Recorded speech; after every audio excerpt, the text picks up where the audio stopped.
আমাকে চাকরিচ্যুতর কারণ হচ্ছে 50 টাকা বকশিশ নেওয়ার কারণে। একজন আমাকে 50 টাকা দিছে, এই 50 টাকা নেওয়ার কারণে আমাকে চাকরি হতে ডিসকন্টিনিউ করে। বিমানে কিছু কিছু মাথা যাদের আত্মীয় স্বজন আছে, যাদের উপরে সচিব আছে, যারা রেফারেন্স দিতে পারছে, তাদের চাকরি হয়েছে। যদি জুলেখার চাকরি হইতে পারে কোর্টের রায়ের প্রেক্ষিতে, আমার কেন হবে না? আমার চাকরি যাওয়ার মূল কারণ হচ্ছে এপিবিএনের সাথে একটা তর্ক বিতর্কের কারণে রেগুলার একটা মামলা করে। বিমানের সেই সময় যে সিবিএস ছিল সে আমার কাছে কিছু টাকা পয়সা দাবি করে, সেই টাকা দাবি করার কারণে আমাকে আবার ডিসকন্টিনিউ করে দেয়।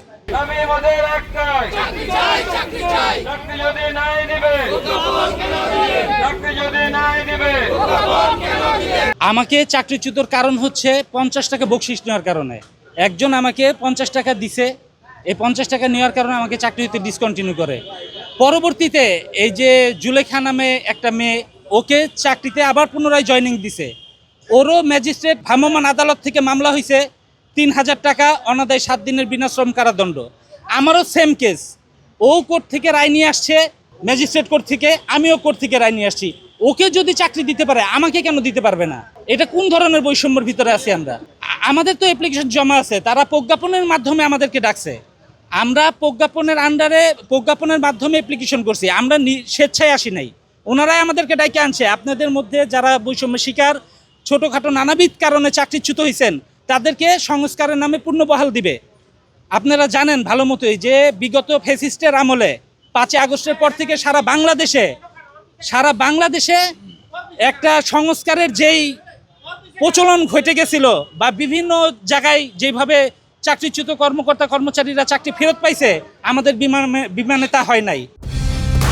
কালার এক্সপার্ট, জর্জ স্যাপ এবং মাইল্ড অন হ্যান্ডস টেকনোলজি সমৃদ্ধ অরিক্স ক্রিস্টাল ওয়াশ আপনার লন্ড্রি এক্সপার্ট। বিমানে কিছু কিছু মাথা যাদের আত্মীয় স্বজন আছে, যাদের উপরে সচিব আছে, যারা রেফারেন্স দিতে পারছে, তাদের চাকরি হয়েছে। যদি জুলেখার তাদের চাকরি হয়েছে, তাহলে যদি জুলেখার চাকরি হইতে পারে কোর্টের রায়ের প্রেক্ষিতে, আমার কেন হবে না? ওকে যদি শর্ত সাপেক্ষে চাকরি দিতে পারে, আমি কেন পাবো না? আমার কি অপরাধ? আমি বর্তমানে আমাদের সংসারের খুব অশান্তি চলতেছে, আর্থিক সমস্যার কারণে ছেলে মেয়েদের ভরণ পোষণ চালাতে পারছি না। বর্তমানে বাজারে যে ঊর্ধ্বগতি, এই ঊর্ধ্বগতির ক্ষেত্রে আমরা আমাদের সংসার ঠিকমতো ভরণ পোষণ চালাতে পারছি না। তাই আপনাদের কাছে আমাদের বিনীত অনুরোধ, আপনারা আমাদেরকে এই বিষয়টা উপস্থাপন করে আমাদেরকে সুবিচার প্রদানে সাহায্য করবেন। আমার চাকরি যাওয়ার মূল কারণ হচ্ছে এপিবিএনের সাথে একটা তর্ক বিতর্কের কারণে তারা একটা রেগুলার একটা মামলা করে। তো ম্যাজিস্ট্রেট কোর্টে নিলে ম্যাজিস্ট্রেট বিষয়টা আমলে না নেয়, রেগুলার একটা মামলা হয়, সাধারণ একটা মামলা হয়। পর মামলা থেকে আমি জামিন নিয়ে এসে পর আমি বিমান আবার জয়েন করি। পুনরায় জয়েন করলে আমি 21 দিন ডিউটি করি, আমার বিমান আমাকে বেতনও দেয়।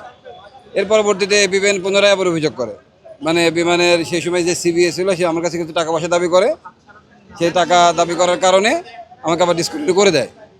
পরবর্তীতে আমরা আর কোথাও যোগাযোগ করি না। পরে আগস্ট মাসের 12 তারিখ 24 সালের বিমান একটা প্রজ্ঞাপন দেয় যে যাদের চলমান মামলা নিষ্পত্তি বা যাদের স্বেচ্ছায় অবসর বা অন্যান্য বিভিন্ন সমস্যার কারণে চাকরি চলে যায়, তারা আবেদন করার একটা সুযোগ দেয় বিমান। সে প্রেক্ষিতে আমরা আবেদন করি। তা আজ তো প্রায় 16-17 মাস হয়ে গেছে। তা আমাদেরকে এইভাবেই মানে দিচ্ছি বলে ঘোরাচ্ছে আমাদেরকে। তা আমরা এর আগেও কয়েকবার বিমান কর্তৃপক্ষকে বিভিন্ন স্মারক দিয়েছি, বিভিন্নভাবে তাদেরকে মৌখিকভাবে বুঝিয়েছি, স্মারকের মাধ্যমে বুঝিয়েছি। এখানে আমরা অবস্থান কর্মসূচি করেছি। তারা বারবার আমাদেরকে ডেকে সান্ত্বনা দেয় যে আপনাদেরকে দিচ্ছি। এটা শুনানি নামে একটা প্রহসন। এটা বাংলাদেশের কোনো ডিপার্টমেন্টে এই প্রক্রিয়া নাই, শুধু আমাদের এখানে প্রক্রিয়া। এটা আসলে না নেওয়ার একটা পায় তারা, কিন্তু এর ভিতরেও কিছু কিছু লোককে নিয়োগ দিয়েছে তারা, পিন নম্বরদারি, জি নম্বরদারি, সি নম্বরদারি। কিন্তু একটা সি নম্বরের একটা মেয়ে জুলেখা, তাকে নিয়োগ দিয়েছে। তার ম্যাজিস্ট্রেট কোর্টে 3000 টাকা অর্থদণ্ড হয়। পরে তার এগেন্সে তার চাকরি চলে যায়।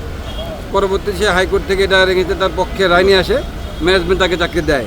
নিশ্চয়ই এর পিছনে কোনো অপশক্তি কাজ করছে, নিশ্চয়ই কোনো অর্থনৈতিক লেনদেন বা অন্য কোনো একটা অপশক্তি আছে, যার কারণে তার চাকরিটা হয়ে যায়, তার কোনো শুনানিও হয় না। কিন্তু তার থেকেও অনেক হালকা বিষয় আছে তাদের চাকরি হচ্ছে না, বা অনেকে রায় নিয়ে আসছে তাদেরও চাকরি হচ্ছে না। আমাদের প্রশ্ন একটাই, ওই মেয়েটা যদি চাকরি পেয়ে থাকে, আমাদের অপরাধটা কোথায়? আমরা কেন পাবো না? এটা যদি সঠিক ব্যাখ্যা ম্যানেজমেন্ট আমাদেরকে দিতে পারে, তাহলে আমরা আন্দোলন করবো না। আর যদি সঠিক ব্যাখ্যা যদি না দেয়, তাহলে আমরা চাকরি না নিয়ে আমরা এখান থেকে এক পাও নড়বো না। এটা 72 ঘন্টা হতে পারে, তার চেয়ে বেশিও হতে পারে। মানে আমাদের কাছে সঠিক ব্যাখ্যা না দিলে আমাদের জয়েনিং লেটার দিতে হবে। আর যদি তারা সঠিক ব্যাখ্যা দিতে পারে, তাহলে আমরা এটা মেনে নিব। এবং উচ্চ পর্যায়ের ম্যানেজমেন্ট থেকে চেয়ারম্যান মহোদয় বলতে হবে, ওই ডিএ বা ডাইরেক্টর অ্যাডমিন বা এমডি মহোদয়রা বললে আমরা এটা শুনবো না। আমাদের চেয়ারম্যান মহোদয় যদি আমাদেরকে আশ্বস্ত করে এবং এটার সঠিক ব্যাখ্যা দিতে পারে লিখিত, তাহলে আমরা এখান থেকে আমাদের আন্দোলনটা আমরা প্রত্যাহার করব। না হলে এর চলমান, এটা কবে নাগাদ শেষ হবে এটা আমরা বলতে পারি না। আমরা জয়েনিং লেটার না পাবো যেন আন্দোলন চলতেই থাকে। আমরা না, এখানে আরও অনেকে আছে যারা এখানে উপস্থিত হতে পারে না বিভিন্ন কারণে। আমরা যারা এখানে এসেছি, এর আগেও এসেছি বহুবার, বিমান বারবারই আমাদেরকে ভিতরে ডেকে নিয়ে খুব সুন্দর করে একটা করে মন কলা খাওয়াই দেয়, আমরা মন কলা খেয়ে চলে যাই। মানে তারা আমাদের বোঝায় আমরা প্রক্রিয়ায় আছি, সে প্রক্রিয়াটা কি শুনানিতে আছে। আচ্ছা, এত জায়গায় আপনারা দেখছেন নিয়োগ হয়ে গেছে, কোনো জায়গায় শুনানি নামক কোনো বিষয় চলেছে না? আমি বাংলাদেশে এরকম দেখি নাই, শুধু বিমানেই দেখেছি। তো এখন বিষয়টা হচ্ছে আমরা যারা অ্যাবসেন্ট আছে তাদেরকে বিভিন্ন খালি 2 দিনের অ্যাবসেন্টের কারণেও তাদের চাকরি নাই। আবার যারা মামলার রায় নিয়ে আসে, মামলার রায়, আমার কথা হচ্ছে আপনারা একটা আইন তৈরি করছেন, বাংলাদেশ সরকারের আইন, একটা আইনের আদালত আছে, সেখানে মানুষের ন্যায় বিচার পাওয়ার আশা। তো আপনি ভ্রাম্যমাণ আদালতের আইনে যদি কারো চাকরি চলে যায়, তাহলে তার বড় আদালত, উচ্চ আদালত থেকে রায় আনলে কেন তাদের চাকরি দিবেন না?